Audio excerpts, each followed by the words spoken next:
Last time on Timber Wars. Ladies and gentlemen, the President and Vice President of the United States. And I will direct the Cabinet to report back to me within 60 days to have a plan to end this stalemate. It was the first ever complete and comprehensive science-based approach to managing large landscapes, maybe in the world. President Clinton predicted his Northwest Forest Plan would not make everyone happy, and he was right about that. No one seems to like it.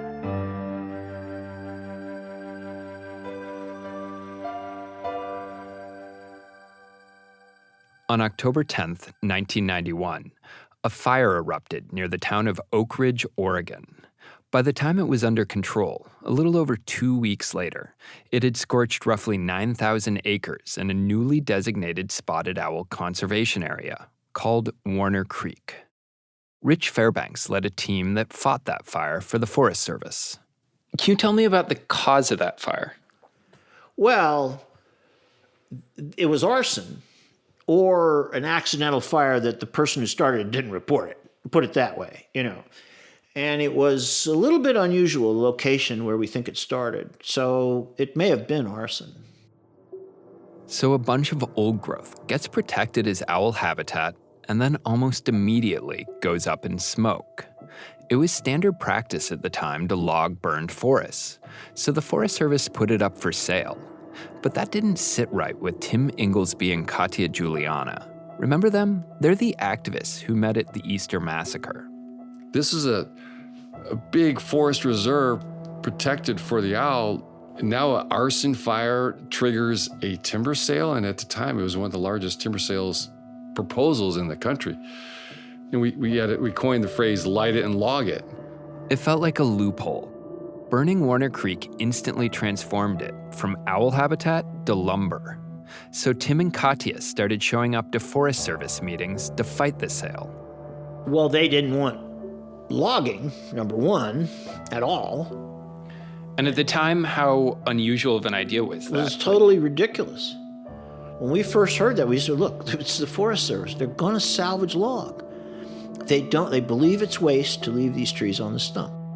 So Katya and Tim started a campaign to protect the area. But if the Easter Massacre taught them anything, it was that winning public support was as important as winning in court. And our alternative was very modest. It basically said, let's research this, let's study it, let's not log it, and let's build a trail through it and teach people about the ecological role of fire in this ecosystem. The ecological role of fire wasn't well understood at the time.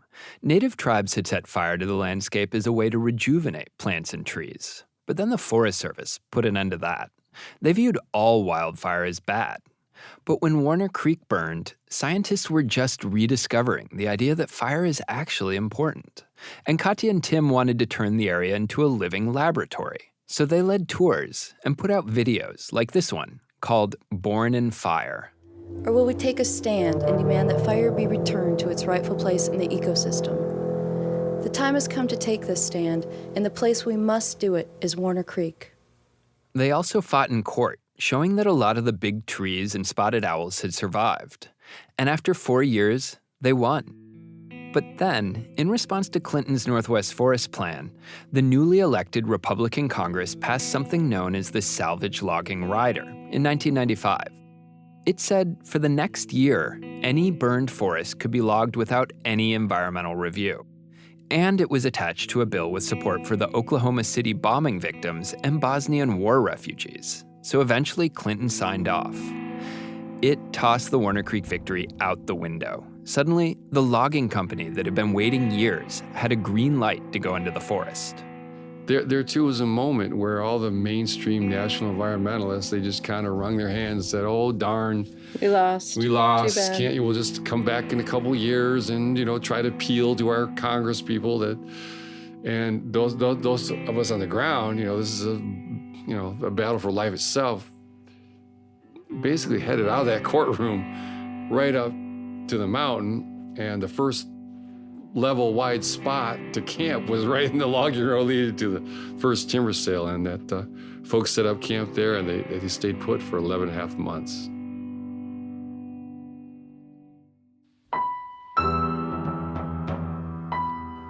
From Oregon Public Broadcasting, this is Timber Wars. I'm Aaron Scott.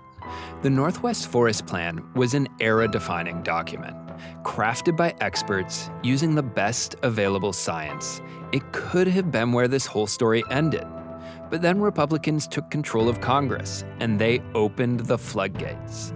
Timber sales poured onto the books, and a whole new generation of activists poured into the forests. Instead of a truce, it led to a trench war.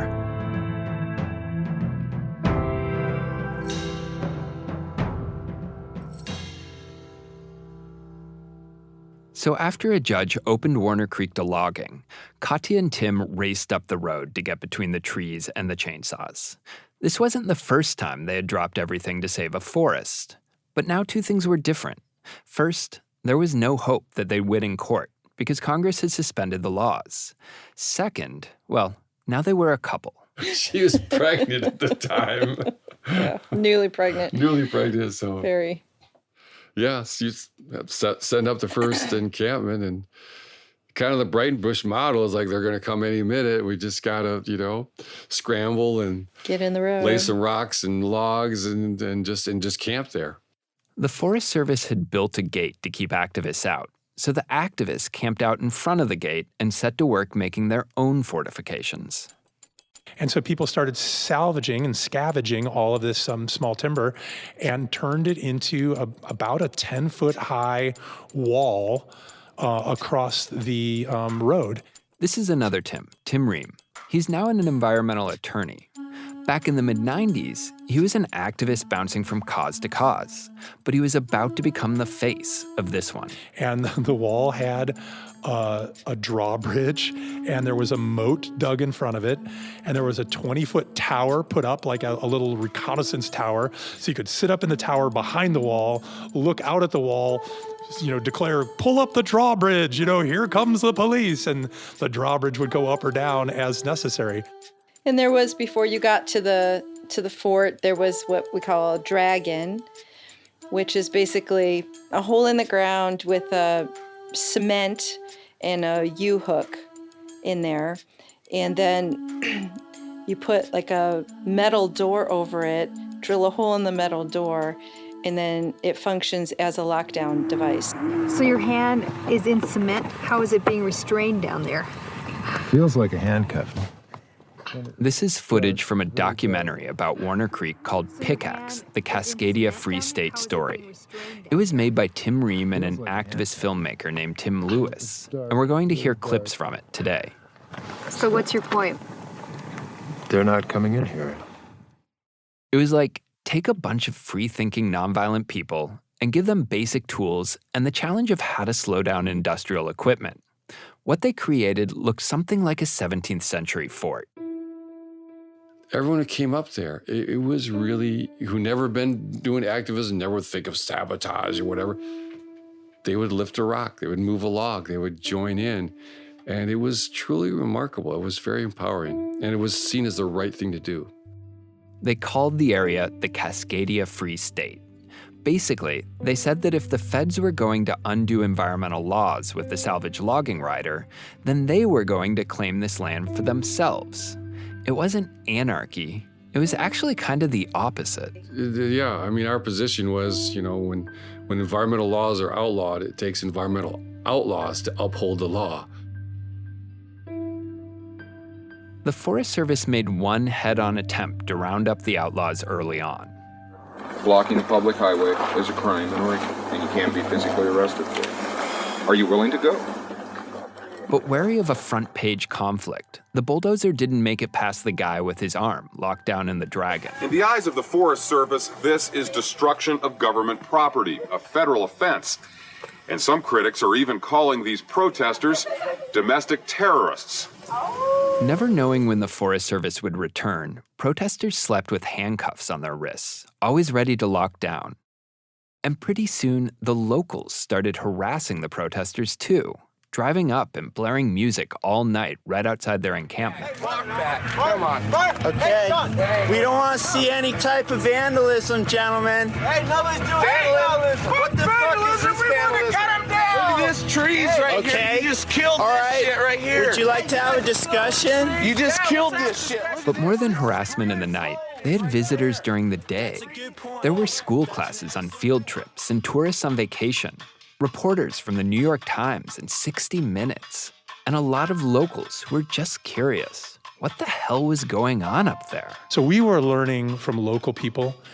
We were trying to share with them. We were doing that, of course, in town. We were bringing people up there as much as we could. We were making little quarter sheets. Remember, this is all before websites and email, right?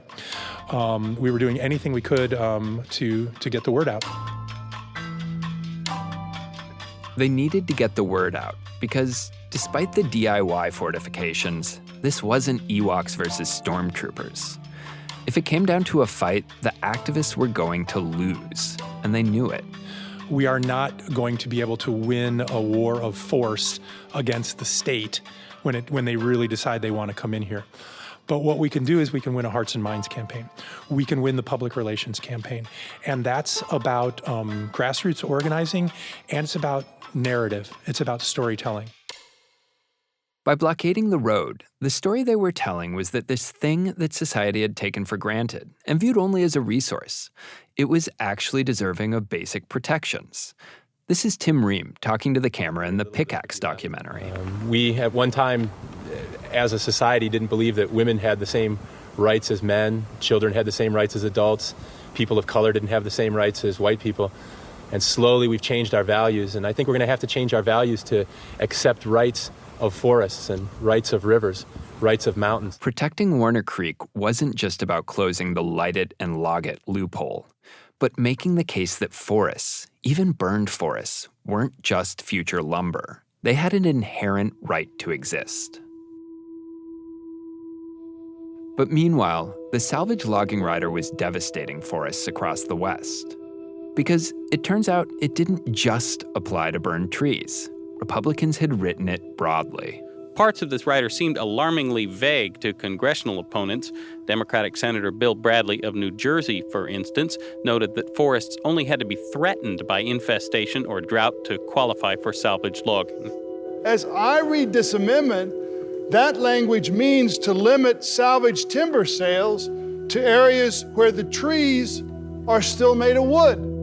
It was open season. So Tim Ream and another activist left the encampment and went on a hunger strike outside the federal building in Eugene. It's day 15 for me, and I feel really strong. I don't intend to kill myself, and I hope I don't do myself any permanent physical damage, but I want to go right up to the edge of what that will be. It was a juice fast, but it was living outdoors downtown on cement in the fall and winter of Eugene, Oregon. So it was cold and wet, and I lasted 75 days, and became I was like, to put it in modern terms, I was like a website. I was a place where people brought information. They came down out of the forest or from other forest campaigns. They came from Portland. They came from Ashland. They came from, the I-5 corridor. People from in town could come and what's the latest? What's happening up there? What was happening up there was that it was snowing 8 feet that winter. And so morale was sinking like a stone and everything like that. But we just sat tight up here. We were just rocks, and they sent up these parties of people that are like, we're pulling out, you guys, anytime you want to leave, just give us a signal, we'll get you out of there and everything. But we just sat fully tight, and we were like, no way, we're styling. Yeah. They never left. I think the Forest Service thought, we'll just play a war of attrition and wait them out. They'll get cold, hungry, tired. People, snowshoed up 8 miles, supplies to keep the camp going. What started as just a initial one lockdown scenario on a road up at the gate to halt Forest Service has now turned into almost a year-long roadblock, which has grown from one lockdown to over 15 lockdown situations, and at least I'd say 500 people to 1,000 have come up here and camped. With the blockade still in place, environmental groups and politicians fought to pass legislation that would end what they called logging without laws. Meanwhile, the Clinton administration had come to deeply regret not vetoing the bill, and the widespread backlash emboldened them to fight back. But in July, when they finally directed the Forest Service to scale back some of the most controversial sales, there were no assurances Warner Creek would be saved. So the Warner Creek activists stormed Congressman Peter DeFazio's office to try to get the Clinton administration on the phone. Okay. All right. Thanks a lot, Jeff. Bye-bye. Folks, this is great news. This is the first time any of us have ever heard that there was actually a process in place to stop the logging within the administration at the Warner North sale. So to hear from a legislative assistant that this is now probably what the administration is going to do is the most serious indication we've heard yet that we're going to save this place and they're not going to get one black stick. So we had gotten word that they were planning to withdraw the timber sale, but we just didn't have the final signed papers in hand. By now, people had been there nearly a year, and it felt like just a matter of time before this whole thing ended. Tim and Katya even held a wedding in a clearing near the blockade. Holding their newborn daughter, they bound themselves together with handcuffs from the lockdown devices instead of ribbons. I'm a minister, and I guess I have to make it official. Kelsey, congratulations. Your parents are now married.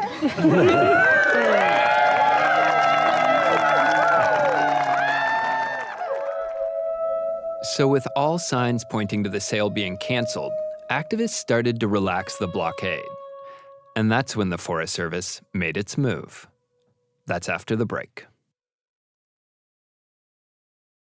So on a bright sunny day almost a year after the blockade began, the Forest Service descended on the camp. Okay. As a federal law enforcement officer, it's my duty to inform you that you're in violation of special closure number 208, Warner Creek. Forest Service law enforcement officers confronted 4 female activists who had cuffed themselves into lockdown devices. You have 5 minutes to get out of here, and you have actually less than 5 minutes. You all don't want the media to know about this? Is that what's going on? That probably has a little bit to do with it. The Forest Service officers searched the women and removed their shade, blankets, and shoes. Then they zip-tied their ankles together, despite the fact that they obviously weren't going anywhere. You're hurting me! That hurts! That hurts! Get away from me! They ultimately got the protesters out of their restraints. Meanwhile, heavy machinery knocked down the fort like it was made out of popsicle sticks. It was just a vengeance raid. There's no way that the Forest Service and the timber industry and its allies are going to let all those hippies on the hill get away with this. Whether it was actually the last chance for the Forest Service to take out its frustrations on the protesters, or whether it was just perceived that way, the raid was a continuation of the tit-for-tat that had been going on for years. But like so many moves in the timber wars, it didn't go as planned. This is Tim Ream. The attack happened on camp, and then all of the action turned to town after that. They took the 4 women who refused to unlock to a certain point into custody and put them in jail. And we, about a day or so later, had a giant rally at the Forest Service office. And I met with the chief of the Willamette National Forest. I was like, what's the deal? Is this place still under threat of logging? He's like, there is no deal. I came outside to a group of a couple of hundred people and I said, it's not saved yet. The thing that we have done most effectively, more than anything else, is make Warner Creek into a national issue. The only thing that we can put faith in is continuing our own direct actions. In town, up on the hill. And we marched from there to the jail. And much to our surprise, the front door of the jail was open, and we walked in. And we went up to the front counter, and we wanted to go to the arraignment. This gentleman right here is Lieutenant Sachet. He says that at the 1:30 arraignment, which is going to go on right now, one of you are allowed inside.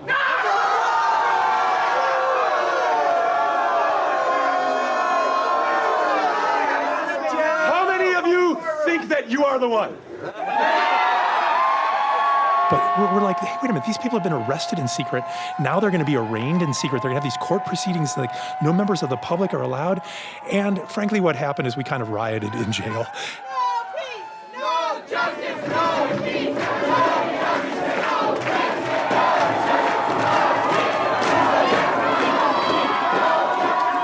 And we started to effectively break into jail. We were like, well, you say we can't go in, we're going in. And we crossed into a zone in the jail we were not allowed to be, and we were attempting to go into the locked doors. And of course, the people in the jail went absolutely crazy.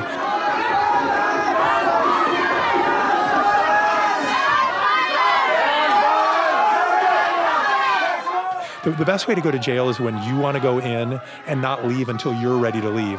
And the system is not prepared to deal with this kind of civil disobedience. They are used to people that do not want to go to jail and are trying to get out. Arrest him, don't beat him up! Arrest him, don't beat him up! Arrest him, don't beat him up! Arrest him! We were only 5 days away from getting official word, and it was completely unnecessary. And it was a waste of taxpayer resources, and it was a waste of a lot of emotional energy on everybody's part. But once again, it allowed us to make the issue a bigger deal because they raided our camp. And so we've got a movie. we had front page news on every newspaper and every television station for a week. We had a 5-day jail standoff, and we had all that because of their overreaction with too much force. And that just ramped up a tremendous amount of pressure on the White House. And 5 days after their raid, a deal was made with the timber company, and suddenly, for the first time, there was no threat to any logging at Warner Creek. And what happened is, once things were looking good for Warner, people started taking that idea over to other timber sales that were coming up. From Warner Creek, the message of resistance began to spread. In Oregon and Washington, science had led to lawsuits, which led to direct action, which led to the Northwest Forest Plan. The timber industry had tried to cut the head off the movement with the salvage logging rider. But instead of dying, the movement grew new heads all over. And it wasn't just Oregon. I mean, people were doing this in Montana and Idaho, and people were doing it a little bit in Washington State. People were doing it down in Southern Oregon. And then there was the Redwoods campaign in California.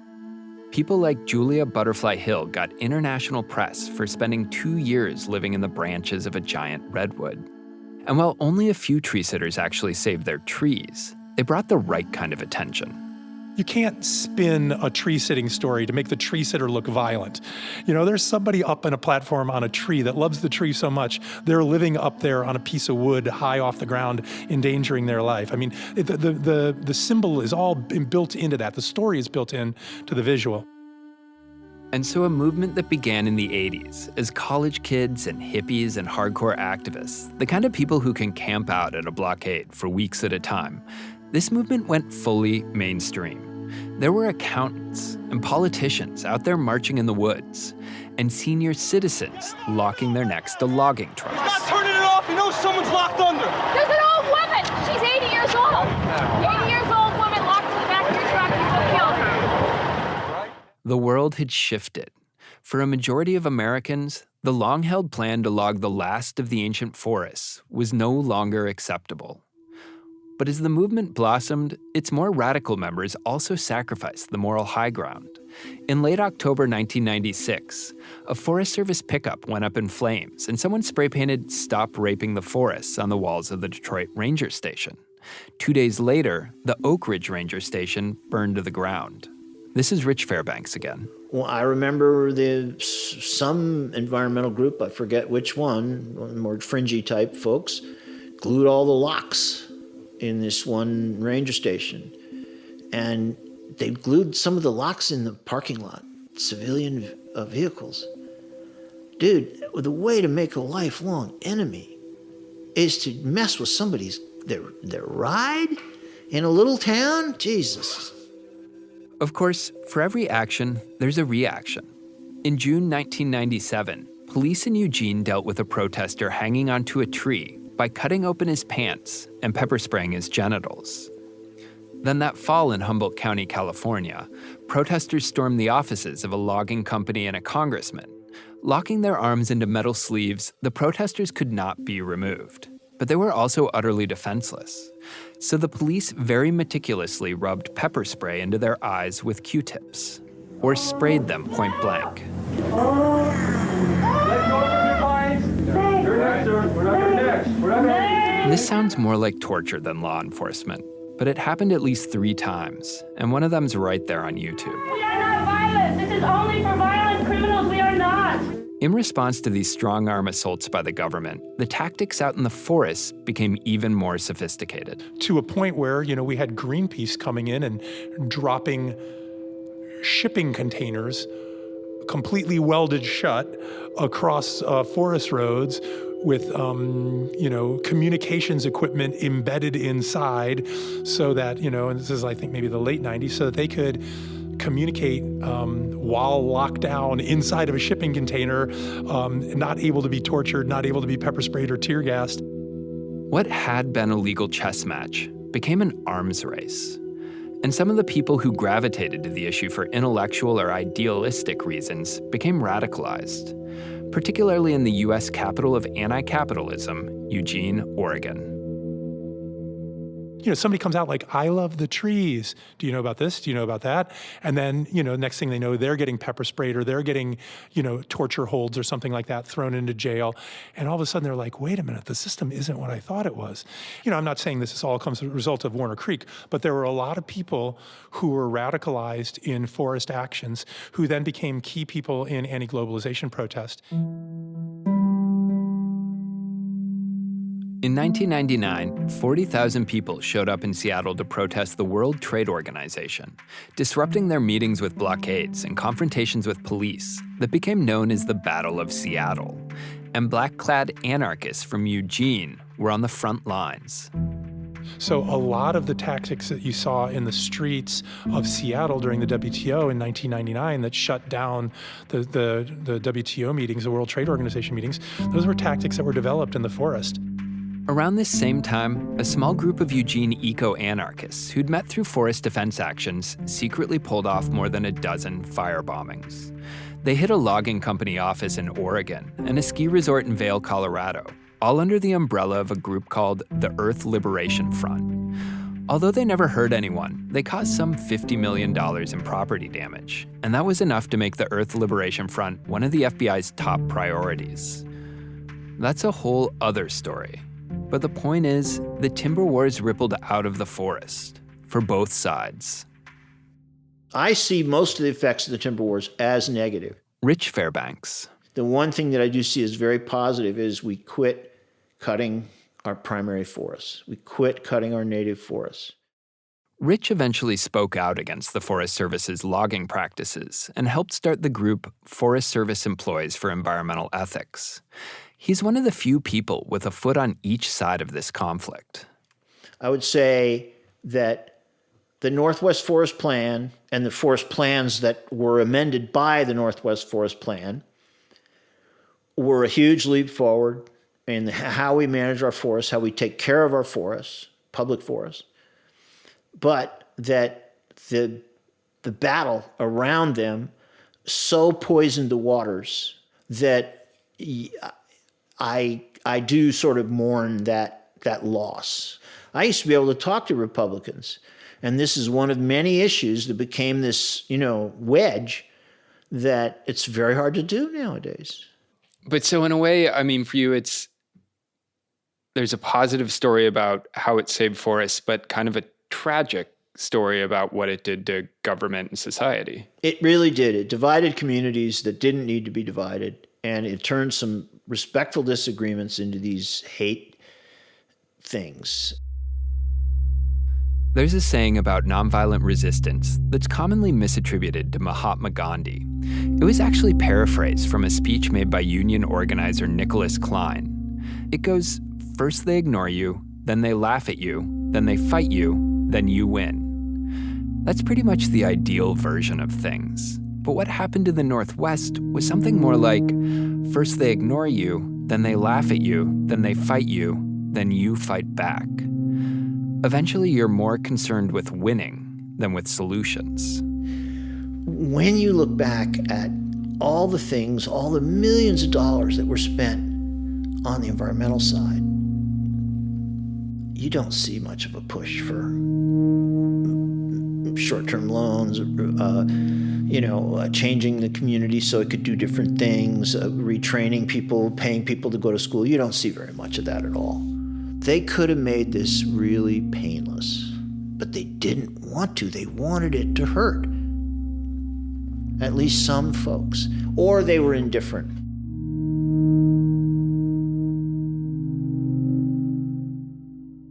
Congress did send some money back to help timber workers retrain for new kinds of work. And for years, it made direct payments to counties to cover lost tax revenue.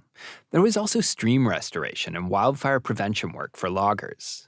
But Timbertown stimulus can't match an old-growth bonanza.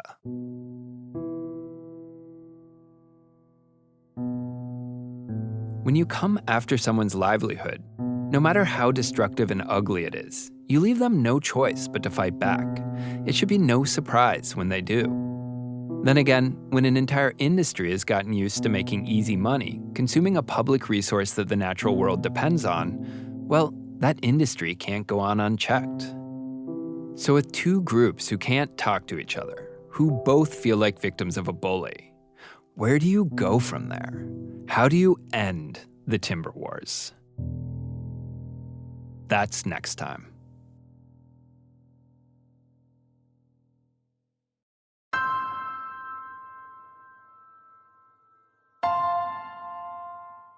Timber Wars is reported and written by me, Aaron Scott, with editing by Peter Frickwright, Robbie Carver, David Steves, and Ed Yon. This series is produced by me and Peter and Robbie of 30 Minutes West.